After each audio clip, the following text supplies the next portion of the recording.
Je vais garder le petit. Ouais, C'est c'est comment ça. ça va? Ouais, ça va, ça va. Ok, dans le fond, pourquoi tu commencerais pas par m'en dire un peu plus sur ton parcours académique? Qu'est-ce que tu as étudié? C'est quoi le diplôme que tu détiens en ce moment? Est-ce que c'est un master, un bachelor? Dans le fond, après mon bac, j'ai fait des études en informatique dans Donc, tu as une fait le école bac au d'informatique. Congo, c'est ça? Oui, oui, c'est bien ça, oui. Et Mhm, après, je suis allé en France, j'ai fait mes études, j'ai fait donc ma licence mhm. et j'ai obtenu ma licence en informatique. Et une fois que j'ai obtenu la licence, donc j'ai continué au master, j'ai fait le master 1 et j'ai ensuite fait le master 2.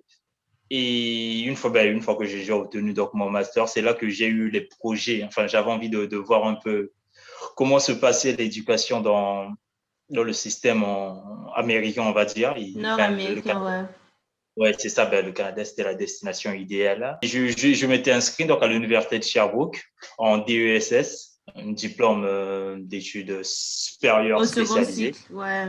Et donc, une fois que j'ai fait mon DESS en une année, et après donc mon DESS, j'avais soit l'opportunité de demander un post-diplôme et commencer à travailler ou de continuer en maîtrise 2. Et j'ai continué en maîtrise 2. J'ai fait donc, j'étais spécialisé dans tout ce qui était au fait big data, on va dire intelligence artificielle. Au fait, j'étais plus spécialisé dans tout ce qui était au fait tout ce qui touchait la data, les métiers de la data. J'ai eu mon diplôme et ensuite j'ai commencé à postuler pour les emplois par-ci, par-là. Ça n'a pas trop tardé. Et donc, j'ai eu un job à CGI comme consultant en data, donc ingénierie de données.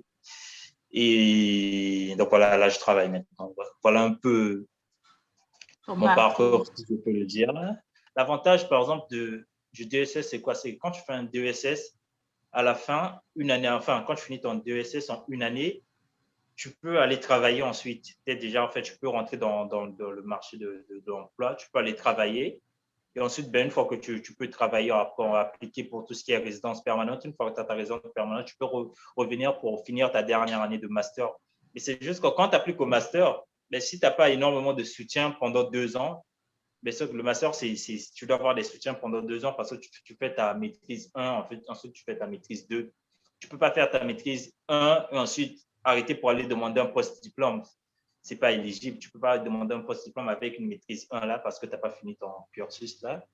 Et pour les gens peut-être qui ont peut-être juste des finances pour une année, ça peut être une alternative vraiment. Ça peut être une solution. Mais vous avez votre licence, vous postulez en DESS, vous avez fait votre DESS. Une fois que vous avez, parce que dès que tu finis ton DESS, tu es directement fait admissible au Master 2. Tu ne fais plus de maîtrise 1, tu passes directement en dernière année de maîtrise. Et le DSS, c'est un diplôme, donc ça te donne accès, une fois que tu fais ton DSS, ça te donne accès au post-diplôme. Tu peux travailler et te dire, moi, je fais plus les études, je m'arrête là, je vais juste travailler. Pourquoi l'informatique, en fait? Qu'est-ce qui t'a attiré par rapport à ce domaine-là? Déjà, c'est l'informatique, parce que c'est l'avenir et moi, c'est ce que je voulais faire, en fait. Enfin, quand je faisais le bac, je savais déjà ce que je vais faire. Moi, je voulais être dans l'informatique, dans l'intelligence artificielle et le fait de pouvoir, par exemple, programmer au fait des robots, tu vois, échanger, faire parler des robots, faire interagir au fait des robots et des humains, tu vois, c'est ça vraiment qui a fait un déclin en moi et je me suis dit, moi, c'est ça que je vais faire, tu vois, je vais avoir un robot chez moi avec qui je vais commencer à dialoguer, tu vois, parler, faire des trucs Ouais. qui, ouais, moi, c'était vraiment ça, si je peux le dire. Mon déclin, c'était ça. All right. So, dans le fond, c'est quoi l'intitulé de ton poste exact? Ben, l'intitulé de mon poste, c'est data analyst. Au fait, je suis data analyst, mais d'un côté, en fait, je suis un peu mélangé. En fait, je fais tellement de tout que moi-même, des fois, j'arrive pas vraiment à situer mon poste exactement. Mais on va dire, c'est ça, ingénierie de données et analyste. C'est ce qu'on appelle data engineering et analyste. Et qu'est-ce que tu fais exactement? Ce que je fais exactement, il y a deux volets. D'un côté, il y a un volet où je mets en place donc des algorithmes qui sont implémentés dans soit des applications web, dans des applications mobiles. Mais ça va être, par exemple, ça va consister, par exemple, à mettre en place un algorithme, par exemple, qui va, par exemple, aider une banque ou qui va aider, bon, disons, dans le cadre, par exemple, d'une banque qui va aider une banque à savoir, à prendre des décisions sur le profil des clients qui sont éligibles à avoir un prêt ou non. Donc, c'est un algorithme qui va décider si oui, tel client ou non, tel client n'est pas éligible à avoir une carte de crédit ou avoir un prêt. Et aussi, ça peut être, une fois qu'on a fait un prêt à un client, ben on peut implémenter un algorithme qui va dire, OK, ce client-là, il pourra rembourser le prêt que la banque, par exemple, l'a prêté. Tel client peut rembourser, tel client ne peut pas rembourser. Et ben donc ça consiste un peu à ça. Et aussi, ben ça consiste aussi ben sur le web, par exemple, on le voit énormément sur Facebook. Ben il y a pas mal d'algorithmes qui sont implémentés là-dessus, par exemple sur la reconnaissance de, des personnes sur les images. Des fois, quand on prend une photo sur Facebook, on a la possibilité de taguer au fait Facebook détecte automatiquement ça c'est telle personne, ça c'est telle personne, ça c'est telle personne. Et ouais, c'est ça. Donc, c'est ce que moi je fais, on va dire, plus ou moins au quotidien. Et il y a aussi l'autre volet, ben, ça va être aussi au fait analyser des données et créer des tableaux de bord ou mettre en place, mettre à disposition des directeurs ou des gens plus hauts, ceux qui consultent des tableaux de C'est quoi un bord, ben, tableau de bord? leur mettre à leur disposition des tableaux. Et les tableaux de bord, au fait, je veux dire, ben, c'est un tableau avec des graphiques, on l'a déjà vu quelque part avec des graphiques. Par exemple, là, il y a l'année et à côté, on voit, ben, telle année, on a vendu tant d'articles, on a vendu dans tel pays, on a vendu dans ben, les gens qui ont consulté, par exemple, le site web. Il y avait tant de personnes sur mobile, il y avait tant de personnes Ok. sur ordinateur. En fait, ouais, donc c'est un peu ça, ce qui consiste mon métier. Au quotidien, c'est ce que je fais au quotidien, en fait. C'est C'est parce un qu'il y a pas domaine mal qui de n'est pas facile. Ouais, il y a pas mal de programmation, il y a énormément de maths, surtout au début. On sait que beaucoup de gens détestent les maths là, mais moi-même, quand on fait dans les algorithmes, en fait, il y a énormément des maths qui se font. C'est énormément de calculs là. L'ordinateur fait des calculs et ben, c'est énormément de maths. Des stats, c'est beaucoup plus des stats, de la probabilité. C'est vraiment ça, en fait. Non, non, il faut Mais dire la ouais, vérité aux gens. C'est difficile, c'est un programme qui n'est pas facile. ouais, Donc, oui, il faut être prêt. Voilà, il faut être prêt. C'est oui, c'est ça. Mais difficile. dans l'ensemble, oui, c'est pas facile parce que moi, dans mon entourage, j'ai vu quand même pas mal de gens abandonner là-dedans. Et si tu aimes Ça, c'est vraiment, dur. si tu as vraiment des ambitions, si tu aimes vraiment ce que tu fais, tu peux t'en sortir. Tu vas t'en sortir, même si c'est difficile. Maintenant, est-ce que tu peux parler déjà deux choses, le salaire et Hum. qu'est-ce que tu peux faire avec un diplôme, avec ben, ton diplôme exactement dans le domaine? Ben, c'est quoi les opportunités que tu as pu voir au Québec? Les opportunités en informatique, il y en a énormément, surtout au Québec. Enfin, au Canada, on va dire partout dans le Canada. Après, il faut savoir, l'informatique, c'est tellement vaste. Quand tu dis informatique, il y a pas fait quelqu'un qui a un profil du genre, moi, je travaille, c'est quoi ton profil? Je suis informaticien, tu vois. Ça existe pas vraiment, tu vois. On est dans l'informatique, mais on a des, on est, enfin, il y a des sous-domaines, au fait, l'informatique, il y a des sous-domaines, il y a des spécialisations. Ben, il y a ceux qui font, par exemple, tout ce qui est sécurité réseau, il y a ceux qui vont faire du développement web et applications mobiles, il y a ceux qui vont faire du développement de jeux vidéo, il y a ceux qui vont faire ben, les analyses de données, il y a ceux qui vont faire de l'intelligence artificielle. Il y a même aussi de la gestion de projet. Il y a des profils qui sont plus gestion de projet dans l'informatique, gestion de projet informatique. Il y en a, il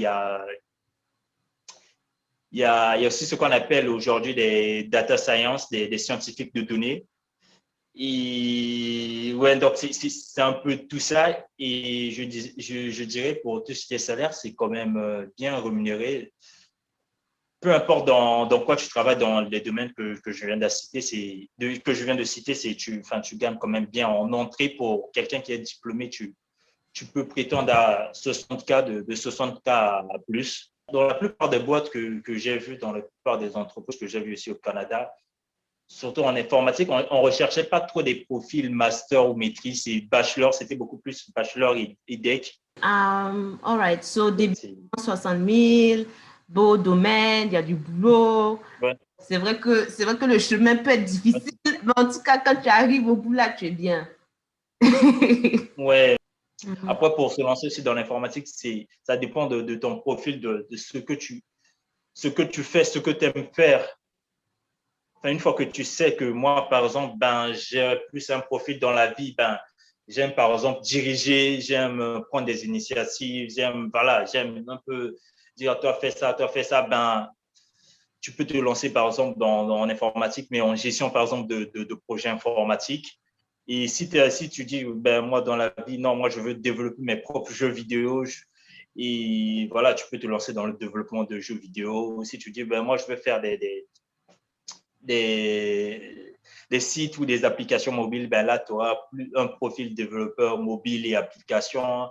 Si tu dis, moi, je suis par exemple, moi, j'aime les stats, j'aime les maths, j'aime la probabilité, là, tu vas plus être orienté en informatique, en tout ce qui est, comment on dit, scientifique, en tout ce qui est data science, machine learning, enfin, ingénierie de données, analyse de données. Ça, c'est beaucoup plus pour les gens qui auront ce côté un peu, on va dire, matheux, probabilité, stats et tout. Ouais, donc, c'est vraiment vaste, au fait. Quand tu as un profil développeur ou que ce soit développeur web en programmation, dans les cursus, dans génie informatique ou génie logiciel, il y a quand même beaucoup de maths, surtout en première année. Il y en a énormément. Je pense que c'est ce qui fait chuter ou ce qui fait fuir les gens, c'est vraiment ça. Parce que dès lors que tu passes la première année, ça va. Tout ce qui est plus, en fait, plus tu avances, moins tu fais des maths. C'est ça, en fait. Parce que quand tu rentres en première année, on vous bombarde tout, vous avez tout. Enfin, c'est là que ça fait péter la tête. Tu te dis, waouh, non, moi, ça, c'est pas mon truc. Mais plus tu vas avancer, plus tu verras que tu auras moins de maths et ça ira mieux, en fait. L'autre truc aussi, j'imagine que, tu vois, ici, les gens savent un peu mieux utiliser les ordi, alors que chez nous, les gens n'utilisent pas les ordi, ils ne savent pas comment ça fonctionne et tout. Donc, c'est sûr que quand tu arrives ici, il y a une certaine base que tu n'as pas. Donc, il va falloir que tu fournisses beaucoup plus de travail qu'un autre étudiant québécois ou canadien lambda, parce que eux, au cégep, au lycée, ils ont appris toutes ces choses et toi, tu ne connais pas. C'est voilà. Difficile Ça des me fois. fait penser quand je suis arrivé en France à l'université, mon premier cours d'informatique. Et on devait faire des trucs, je crois que c'était sur Excel, on devait calculer, je crois, les trucs de TVA, ce genre de trucs. Moi, j'étais devant mon ordi, mais tous les autres ont fini. En fait, j'étais resté le dernier dans la salle. Les autres, tous, ils avaient tous fini. Et moi, je là, j'arrivais pas, je me disais, comment ça se fait, comment ça marche. C'était vraiment du Excel, on va dire, quand même un peu avancé là. Et moi, j'avais vraiment des difficultés. Je me disais, wow, c'est le premier cours, mais eux, tu vois, ils avaient déjà les bases, ils connaissaient déjà s'en servir de ce genre de truc, alors que moi, j'étais novice là-dedans, j'étais complètement perdu. Mais là, Et qu'est-ce que tu as fait pour pouvoir rattraper tes camarades de classe, en fait? Après, une fois que tu commences à pratiquer, ça vient tout seul. Il y a aussi le fait que tu as accès à Internet parce que on a tu n'as pas vraiment accès à Internet. Là, tu as accès à Internet, tu peux installer des programmes, tu peux tester des trucs, tu peux faire plein de trucs quand tu es toi-même à la maison que tu peux pas faire quand tu es au Congo à la maison parce que tu n'as pas accès à Internet, tu n'as pas accès à telle ressource et c'est ça aussi qui complique la chose là. Ouais. Et après, moi, ça a été vite. Mais moi, ouais, ça a été vite dans l'ensemble. Donc, C'est avec parti les assez vite. ressources disponibles, avec Internet, c'est possible de rattraper le retard. C'est pas la fin. Ouais, c'est ça. Si tu arrives et que tu as un retard, tu vas juste fournir plus d'efforts au début. Ouais, c'est ça. Oui. Alors, c'est quoi les challenges reliés à ton travail? C'est quoi les difficultés? Les données, en fait, elles sont vraiment sensibles. Il y a déjà la complexité de travailler avec les données parce que quand on reçoit les données qu'on reçoit ne sont pas toujours dans des formats que l'on veut, tu vois. c'est pas toujours dans le bon format. On reçoit les données, il y a des doublons, il y a des virgules, il y a des caractères, il y a ceci qui manque, il y a ceci qui manque. Et pour mettre en place des algorithmes à partir de ces données, c'est parce que pour mettre en place un algorithme, la donnée doit être propre, au fait. Donc, en fait, 80% du temps dans la mise en place d'un algorithme, ça va consister au fait à nettoyer la donnée. En fait, quand je dis nettoyer la donnée, ça va être supprimer les doublons, enlever les espaces. Et ça va être vraiment ça, c'est un travail qui prend énormément de temps, étant donné que c'est des données qui sont volumineuses et ça complique encore plus la tâche, au fait. Alors, moi, personnellement, j'ai fait le tour de toutes mes questions. Je ne sais pas si tu as ajouté quelque chose avant qu'on clôture.